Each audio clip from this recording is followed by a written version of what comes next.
Тази вечер наши гости са представители на научни институции, медии, контролиращи и сертифициращи организации, представители на туристическия бранш, екоорганизации, магазини за здравословни храни, диетолози. Основният приоритет на нашето сдружение е да развива, да информира, да обучава в областта на биологичното пчеларство. Ще ни помагате за бъдеще, вземайки участие не само в подобни приятни и сладки срещи, но и в ежедневната работа, в която ние срещаме трудности, но за щастие сме много. Ще има за увеличаване на пчелните семейства, ще бъде сегашния си вид преди 40 милиона години. Сега обаче те имат нужда от помощ, за да се спазят да се запазят като биологичен вид. Събития, организирани от нашето сдружение, както и мероприятия, които вече в храните, където ще може да се намира постоянно актуална и полезна информация за пчелния мед и пчелните продукти. Моля всеки от вас да остави имейла в регистрационната форма за произведения мед, български пчелен мед, осигуряване на по-добра заетост и по-високи доходи на пчеларите, стимулиране на употреба на пчелни продукти, информираност относно функциите на пчелите и тяхната важност при постигане на по-добър контакт между производителите, изисква вашия интерес към меда и да направи големи почитатели. Видяха потенциал в идеята и ни подкрепиха. И продължават да работят за създаване на условия за развитие и подпомагане на пчеларството. Искам да изкажа специална благодарност и на колегите от Вирус и Студио Форт, които проектираха и изработиха прекрасните материали, които представят нашата идея. Благодаря ви много. Уважаеми гости, скъпи пчелари! Най-напред, позволете ми да благодаря на организаторите от Сдружението за биологично пчеларство. Запазва приоритетното си значение, като осигурява производството на ценни, с широко приложение, пчелен мед и пчелни продукти, но и участва в опазването на биологичното разнообразие в природата и най-динамично развиващият се сектор от биологичното земеделие в България. Защото има какво да се покаже от нашите производители, на нашите консуматори и на консуматорите от Европейския съюз. Останалите видове мед като че не са много познати за нашите клиенти в България. Интереса в производителите да работят за такъв мед. Най-важните физико-химически свойства на меда, вие ги знаете.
колички линки са наклони нагоре, да ги разрушаваме тотално.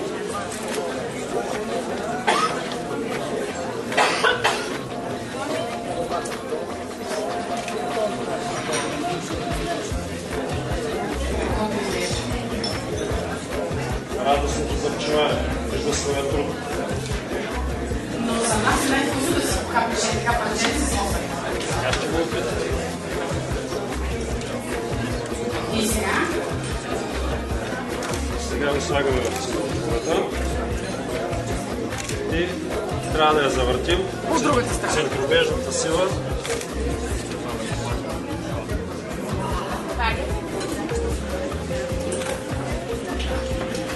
Ето го, как почва да центробежната сила, го изкарва воска. По стените, да. Да, едната, другата е акация и двете други са акация. За книга още малко да излезе вода и ще го разпечатаме от другата страна. Да. Както няма.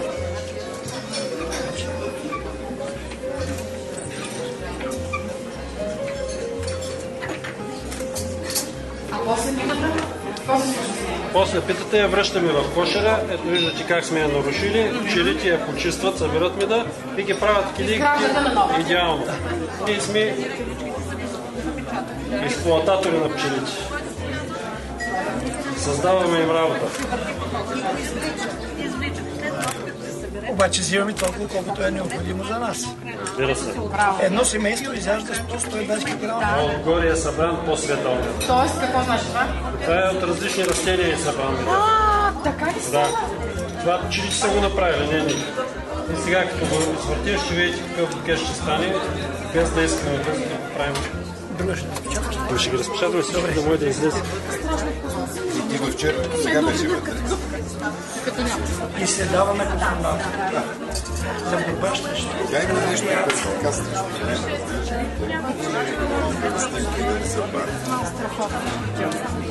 Аз може ли да си взема? Разбира се. Не мога да я чакам. Тук има.